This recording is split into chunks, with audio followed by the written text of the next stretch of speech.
Okay, I think I see enough of our planning commission members here to get us started.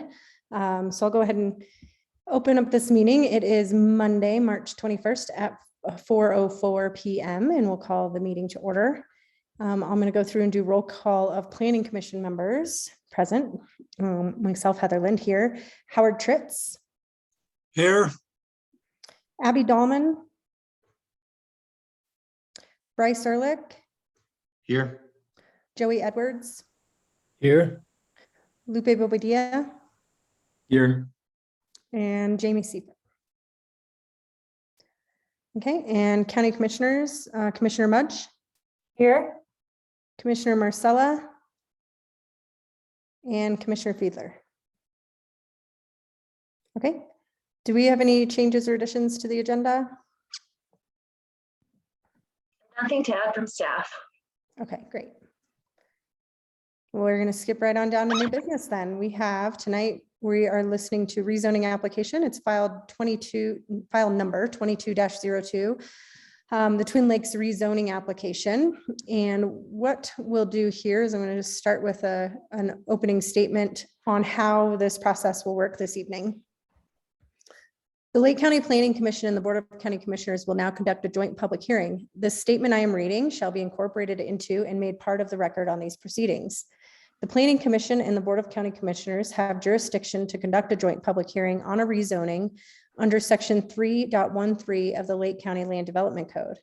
The purpose of this hearing is to consider whether the proposed amendment should be approved. In considering that manner, the Commission will address the approval criteria set forth in Section 3.13.3 of the Lake County Land Development Code. The procedure will be followed in this hearing, or I'm sorry, the procedure to be followed in this hearing will be as follows. Members of the Commission and/or board will disclose any ex parte communications. The county staff will then make an initial presentation. The applicant may then make their presentation.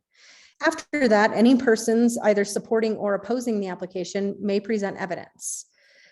That may or may not be limited to how much time we have. At the moment, it looks like we would have time this evening to entertain most of those. We may need to do some limitations on how long those presentations last. Then supporting and opposing witnesses may be questioned by the Commission and the Board of County Commissioners. Once the questioning is concluded, no further questioning is permitted unless granted by the chair. The applicant may then present any rebuttal evidence. The parties and witnesses are asked not to submit redundant, irrelevant, or cumulative evidence. If someone has already made the point that you wish to make, please simply say so. The chair will also require that all comments be made to the Planning Commission and the board, and that there not be any dialogue between the applicant and/or members of the audience. At the conclusion of the evidentiary portion of the hearing, the chair will entertain a motion to close the evidentiary portion of the hearing, and the commission will discuss and weigh evidence. Then there will be a motion to close the discussion phase of the joint public hearing.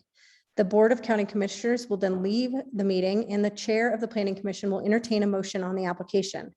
The motion may take the form of one of the following recommendations. Number one, approve the application with no conditions. 2, approve the application with the recommended conditions. 3, approve the application with newly identified conditions. Or 4, deny the application. The planning director shall make a record of any substantial discussion on the motion and include that in the record with the recommendation of the commission. The commission's recommendation will be in the form of a statement of motion. Are there any objections to the jurisdiction of the commission or to the form or substance of these proceedings? Okay, hearing none, I will now ask each planning commission member and each county commissioner if you have any ex parte communications to disclose, and if so, please disclose them now. And I'll just go through a roll call on that quickly. Commissioner Bobadilla. I do not have any. Great, thank you. Commissioner Edwards.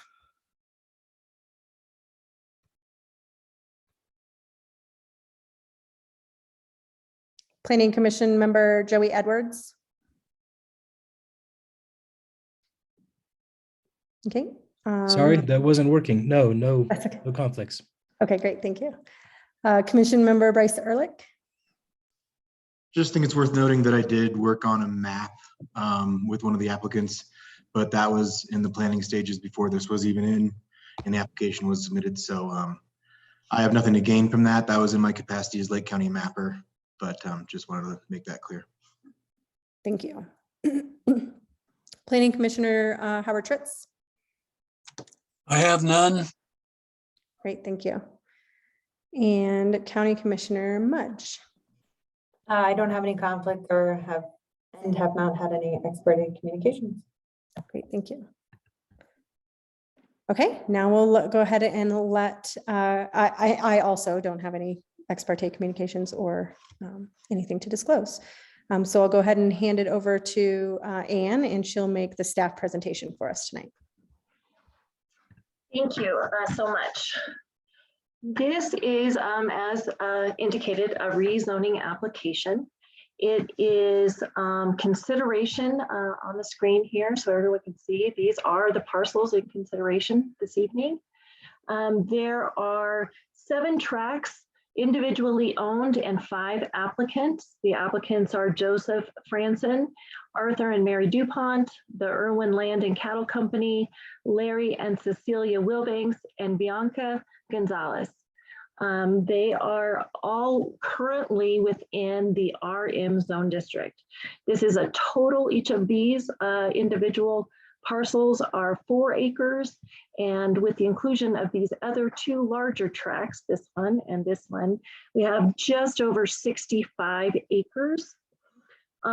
These parcels were created, the smaller parcels were created by a probate action whereby the court subdivided these parcels and we recognize them as legal parcels. The other 2 parcels were created prior to subdivision regulations. The current zoning of these parcels is RM, which is urban multifamily residential.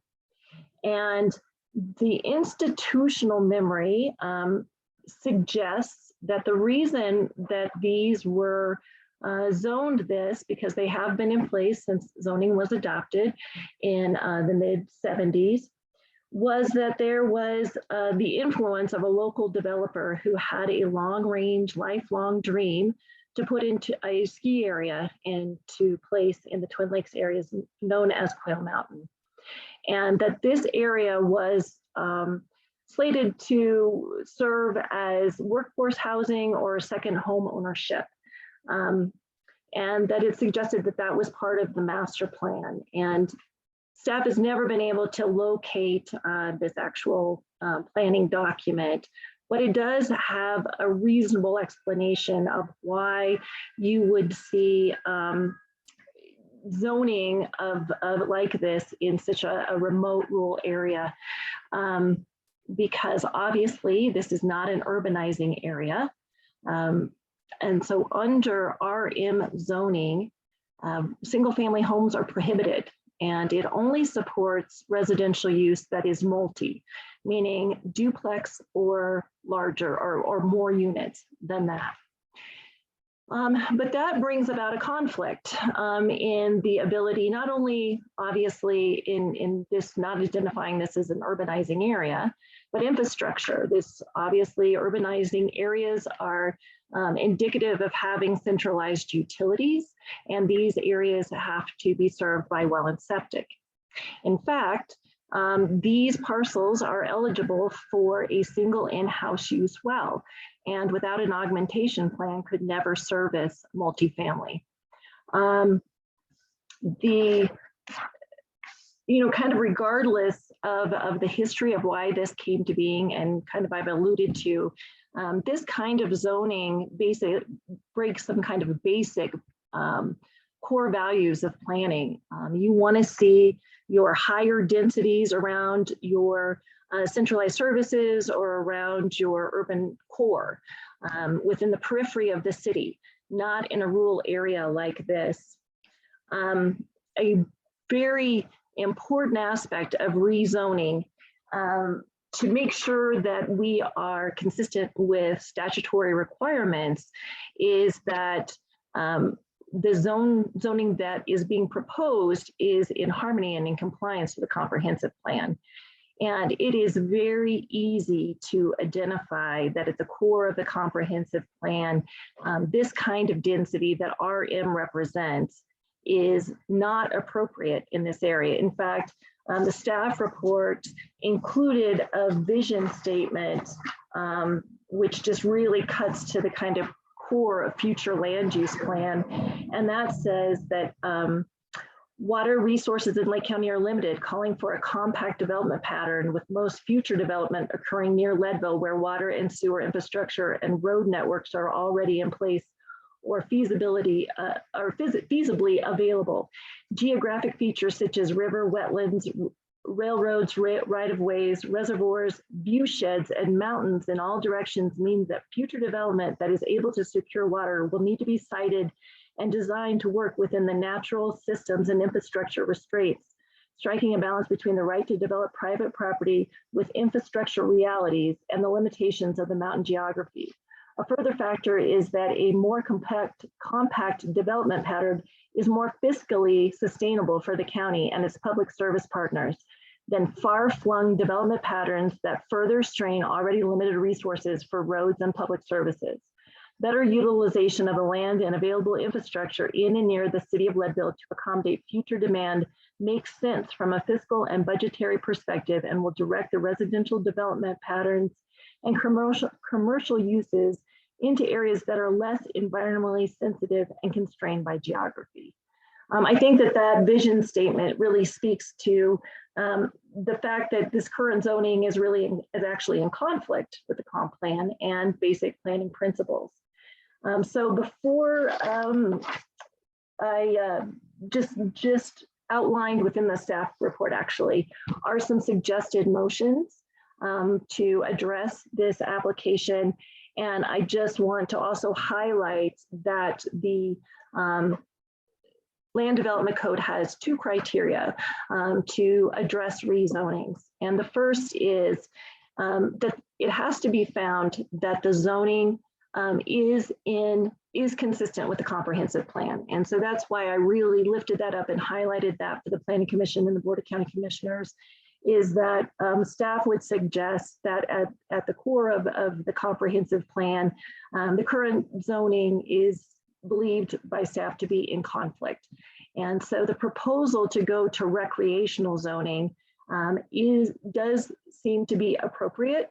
The requirements are that they be a minimum of 20 acres. And so they're far beyond that with 65 acres. They also have corner adjacency. This parcel right here is zoned recreational. And so they do also have adjacency to, so they have both fronts covered. And as we spoke, it meets the statutory test of whether or not a rezone would fall into that illegal spot zoning situation, which it does not.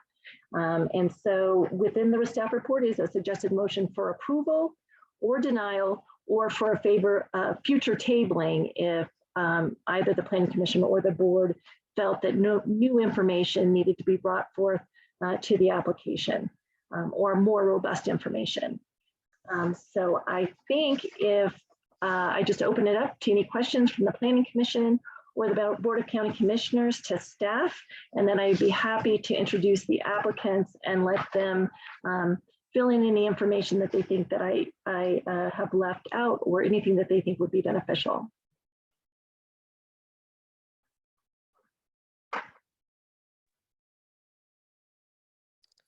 Does any of our Planning Commission or County Commissioners have any questions, initial questions or thoughts for Ian before we let the applicant make their presentation?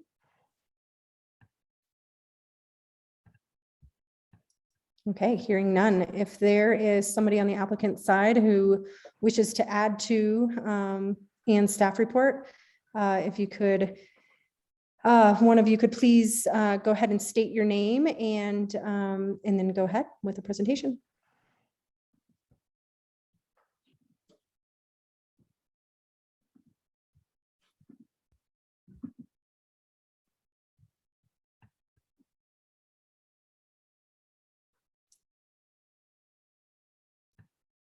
I don't know if anybody's trying to speak, but if so, they're muted. Yeah, Joe, you're muted.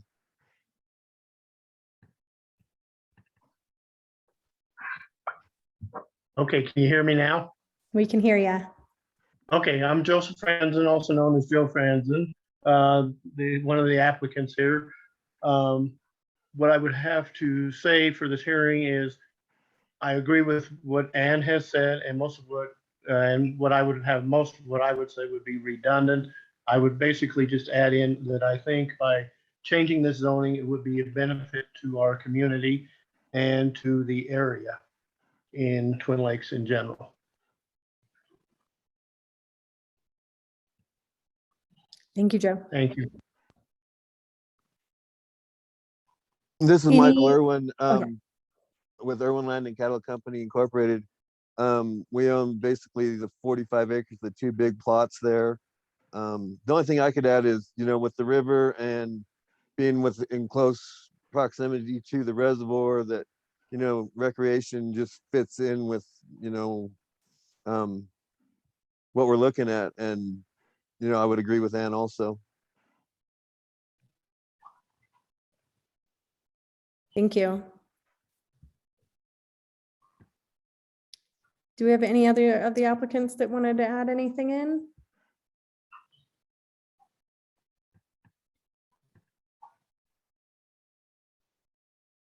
Okay, at this time, I will, if there are members of the public who would like to speak in support or opposition of this application, if you could please start with raising your hand, then I can call on you and give you the floor to start.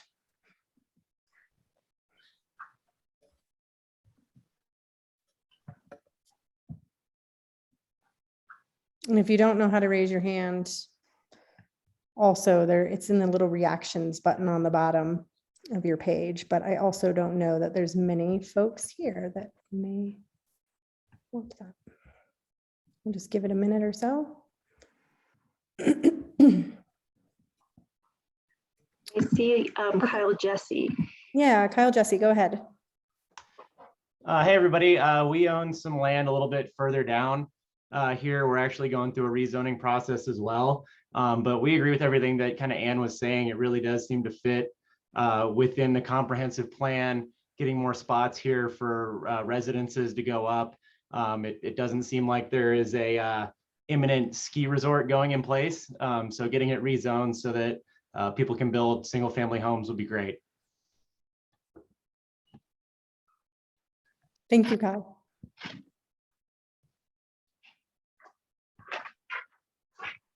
Anybody else? Okay, I'll open it up now if county commissioners or planning commission members have any questions for Ann or the applicant. We can go ahead and start with the raising the hand here as well.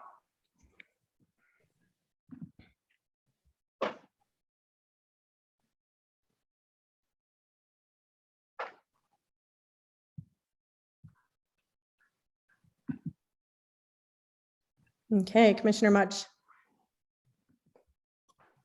Thank you, Chair. I don't have a lot to add. I just would like to say that I think that this makes sense, and there are also considerations for putting some adjacent land in conservation right next to these parcels to preserve wildlife corridor habitat.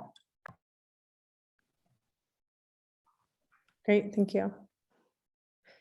Yeah, I mean, I think my comments would be the same, that this makes sense. I think this was, I don't know if error is the right word, but it wasn't, I think this is the more appropriate zoning, in my opinion, of these properties. So I definitely don't have any concerns on my end. Any other thoughts from any other planning commission members?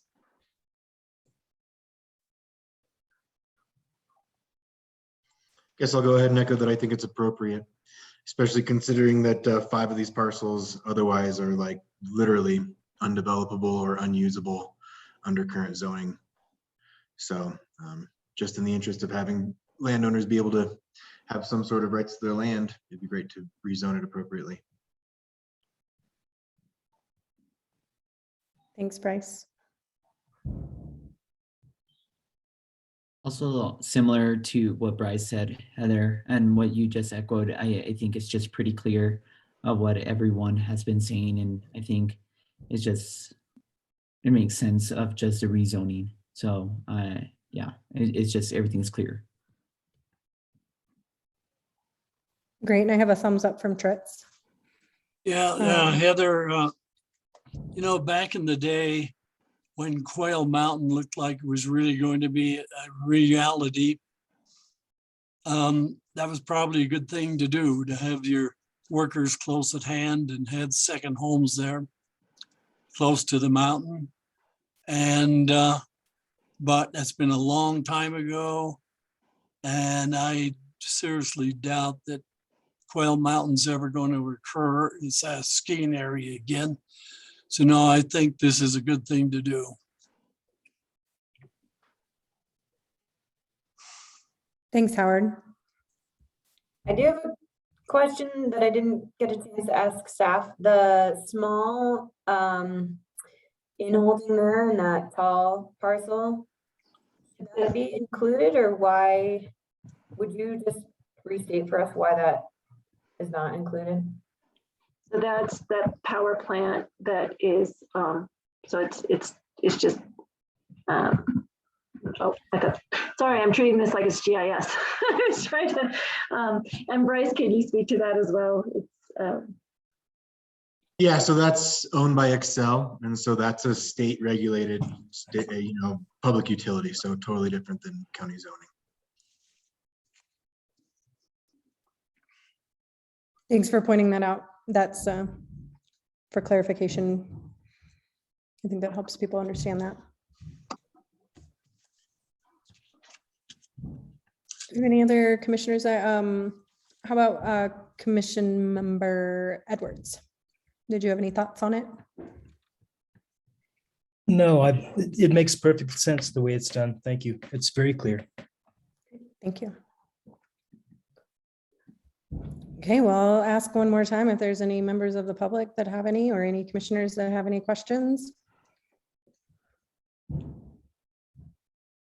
Thank you, Anne, for making the staff report so inclusive and easy to understand, because I think that made this all very easy for us this evening. Thanks for doing that.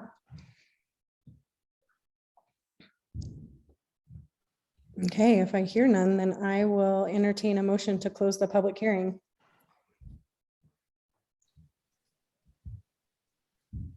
I'll make the motion to close the public hearing.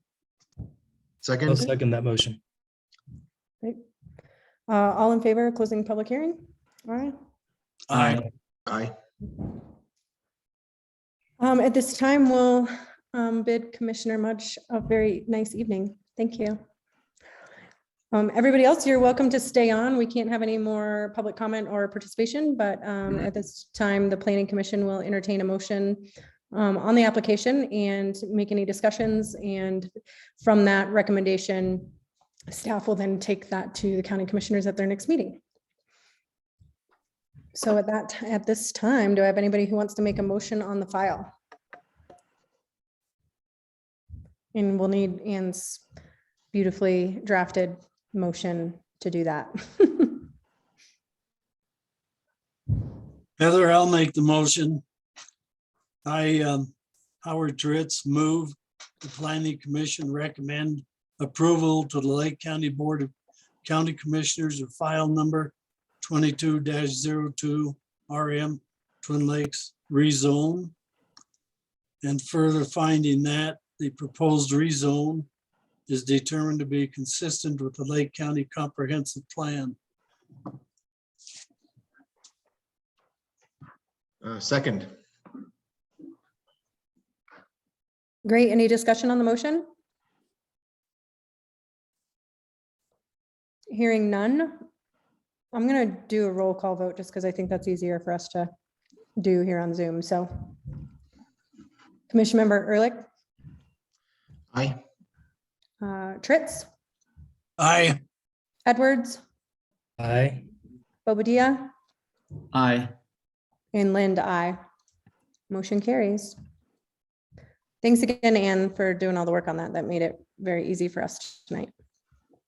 Sure. I was just going to mention briefly to all the applicants that are on the hearing tonight that we have a commitment from Commissioner Fiedler and Commissioner Marcella. They will be listening and watching this whole hearing so that I will be able to take this next week, the 28th, to the board for action. So next step is that I will take this recommendation to the Board of County Commissioners along with the resolution to rezone the properties, and that will be the moment that they act to approve, deny or approve with conditions. And based on that action, that'll be when we officially look, if it's approved, that we look to rezone the property. So just to give you some next steps. Thank you. Thank you. Yeah, awesome. Thank you. So I know that we don't have anything else on the agenda. Just a quick question. Ian, what do we have on the schedule next month? Do we know? So next month, so far, we do not have anything, but I think the DOLA training. So I'm working with DOLA to try to get set up either the first or second meeting in April to get that going. But we do not have anything pending right now that would have enough notice time to come to your agenda. That being said, like buckle in because there's going to be a lot coming in. I would say right now, we are at least in discussion with a dozen conditional use permits, 2 major subdivisions, PUD probably without subdivision, just the ones that I can think of. Oh, and a subdivision exemption. So we're going to have a full array of new applications on the horizon. So this next month may not be quite as onerous, but that's great because we'll have the opportunity to have the DOLA training, hopefully, and then be ready to be set for a very busy development year. Okay, great. Thank you. All right. Well, with that, I'll entertain a motion to adjourn. Yeah, I move to adjourn tonight's meeting. Yes, second. I second that motion. Great. All in favor? Aye. Aye. Thank you all. Have a really good evening. Have a good Thank night. you. y'all.